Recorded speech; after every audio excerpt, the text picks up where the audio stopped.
নমস্কার বন্ধুরা, আপনাদের সকলকে চটপটে রান্নাঘরে স্বাগত। আপনাদের সকলকে স্বাগত জানিয়ে শুরু করব আমার আজকের রেসিপি। আমার আজকের রেসিপি চকলেট কেক। আর এভাবে কিন্তু চকলেট কেক বাড়িতে বানিয়ে বাচ্চাদেরকে চমকে দিতে পারেন। বাচ্চারা কিন্তু ভীষণই খুশি হয়ে যাবে। আর আজকের এই চকলেট কেকটা আমি বানাবো ক্রিসমাস ডে উপলক্ষে। খুব সহজ পদ্ধতিতেই কিন্তু এটা আপনারা বাড়িতে বানিয়ে নিতে পারেন। তাহলে চলুন দেখে নেওয়া যাক। প্রথমে কেক টিনটা রেডি করে নেব। তার জন্য কেক টিনের মধ্যে তেল দিয়ে তেলটা ভালো করে ব্রাশ করে নিলাম। তারপরে একটা সাদা কাগজ এরকম গোল করে কেটে নিয়েছি। তারপরে কাগজটা কেক টিনের মধ্যে বসিয়ে দিলাম। এবার এই কাগজের উপরে আবারও একটু তেল ব্রাশ করে নিলাম। আপনারা এখানে বাটার পেপারও ব্যবহার করতে পারেন। কেকের ব্যাটারটা তৈরি করার জন্য একটা পাত্রে নিয়ে নিলাম 1/4 কাপ টক দই। তার মধ্যে দিয়ে দিলাম 1/4 কাপ রিফাইন্ড অয়েল, 1/2 কাপ দিয়ে দিলাম গুঁড়ো করে নেওয়া চিনি। এখন এই সমস্ত কিছু একসঙ্গে একবার ভালো করে মিশিয়ে নেব। সমস্ত কিছু যখন একসঙ্গে ভালো করে মিশিয়ে নেওয়া হয়ে গেছে, তখন দিয়ে দিলাম 1 চা চামচ ভ্যানিলা এসেন্স। ভ্যানিলা এসেন্সটা দিয়ে আবারও একবার ভালো করে ব্যাটারটা মিশিয়ে নেব। এবারে একটা ছাকনা নিয়ে নিলাম। ছাকনার মধ্যে দিয়ে দিলাম 1 কাপ ময়দা, আর দিয়ে দেবো 4 টেবিল চামচ কোকো পাউডার। আমি এখানে দিয়ে দিলাম 4 টেবিল চামচ কোকো পাউডার। তারপরে দিয়ে দিলাম 1 চা চামচ বেকিং পাউডার, 1/2 চা চামচ বেকিং সোডা, সামান্য 1 চিমটে একটুখানি লবণ দিয়ে দিলাম। এখন এই সমস্ত কিছু চেলে নেব।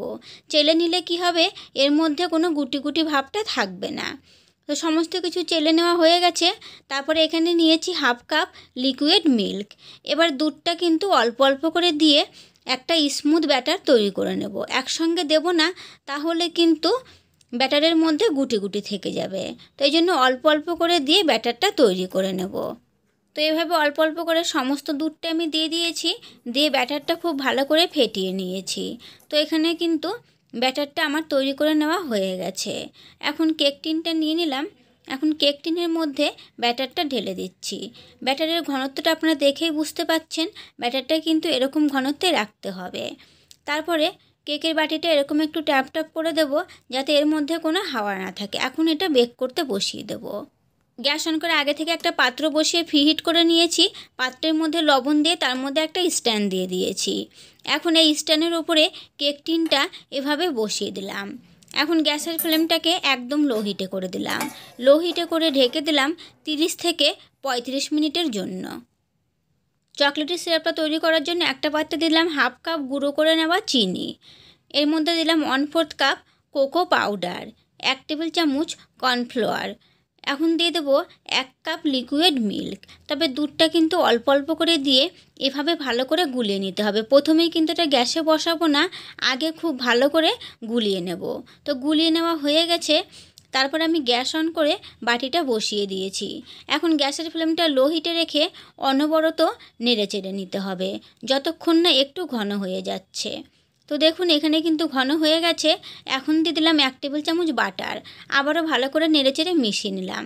আর বাটারটা দিলে কিন্তু এতে খুব একটা শাইনি ভাব চলে আসবে। এখন দেখুন ঘনত্বটা আমি দেখিয়ে দিচ্ছি। এখন গ্যাসের ফ্লেমটা অফ করে দিলাম। ঠান্ডা হওয়ার পরে কিন্তু আরেকটু ঘন হয়ে যাবে। এদিকে 35 মিনিট পর আমি কেকটা দেখে নিচ্ছি। দেখুন একটা টিথপিকের সাহায্যে কেকটা চেক করে নিলাম। টিথপিকটা কিন্তু একদম পরিষ্কার বেরিয়েছে, তার মানে কেকটা হয়ে গেছে। গ্যাসের ফ্লেমটা অফ করে দিলাম। তো কেকের বাটিটা আমি তুলে নিয়েছি। এখন একটু ঢাকা দিয়ে রাখলাম, যাতে কেকটা ওপর থেকে ড্রাই না হয়ে যায়। কেকটা ঠান্ডা হয়ে গেছে। এখন কেকটা বের করে নেব। প্রথমে একটা ছুরির সাহায্যে এভাবে সাইডগুলো ছাড়িয়ে নিলাম। তারপর একটা প্লেট ওপরে দিয়ে দিলাম। দিয়ে আমি কেকটা কিন্তু খুব সহজেই দেখুন এখানে বেরিয়ে গেল। তারপরে যে কাগজটা দিয়েছিলাম সেই কাগজটা তুলে নিলাম। আর দেখুন কেকটা কিন্তু একদমই নরম তুলতুলে ও স্পঞ্জিভাবে তৈরি হয়েছে। এখন যে আমি চকলেটের সিরাপটা তৈরি করে রেখেছিলাম সেটা দেব। তো প্রথমে একটা প্লেটের উপর স্ট্যান্ড বসিয়ে দিলাম। এখন এই স্ট্যান্ডের উপরে আমি কেকটা বসিয়ে দেব। তাহলে এক্সট্রা চকলেটের সিরাপটা কী হবে, নিচে পড়ে যাবে। তো এইভাবে আমি যে চকলেটের সিরাপটা তৈরি করে রেখেছিলাম সেটা দিয়ে দিলাম। তারপর একটা স্প্যাচুলারের সাহায্যে সমানভাবে কেকটাতে এই সিরাপটা লাগিয়ে নিতে হবে।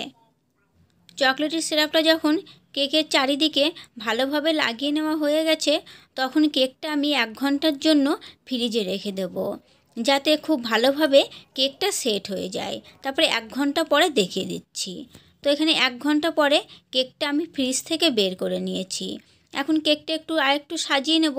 তার জন্য বাকি যে চকলেটের সিরাপটা ছিল সেটা একটা প্যাকেটের মধ্যে ভরে তারপরে একটুখানি প্যাকেটটা কেটে নিয়েছি। আমি আমার পছন্দ মতো ডিজাইন করে নিচ্ছি, আপনারা আপনাদের পছন্দ মতো যে কোনো ডিজাইন করে নিতে পারেন।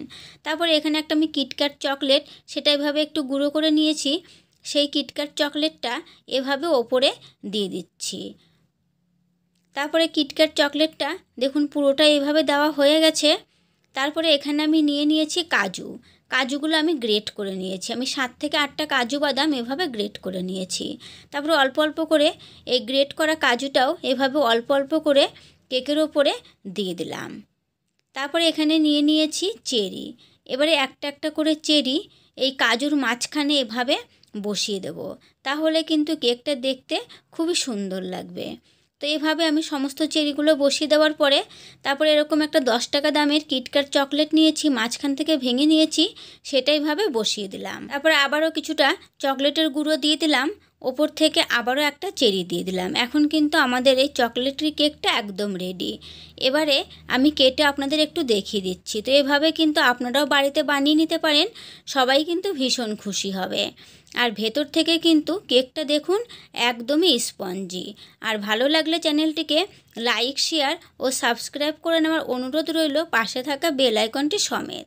তাহলে আমার নতুন ভিডিও আপডেট সবার আগে আপনাদের কাছে নোটিফিকেশান পৌঁছে যাবে। আজকের মতো এই পর্যন্তই, ফিরে আসবো নতুন কোনো রেসিপি নিয়ে। সকলেই ভালো থাকবেন, সুস্থ থাকবেন, ধন্যবাদ।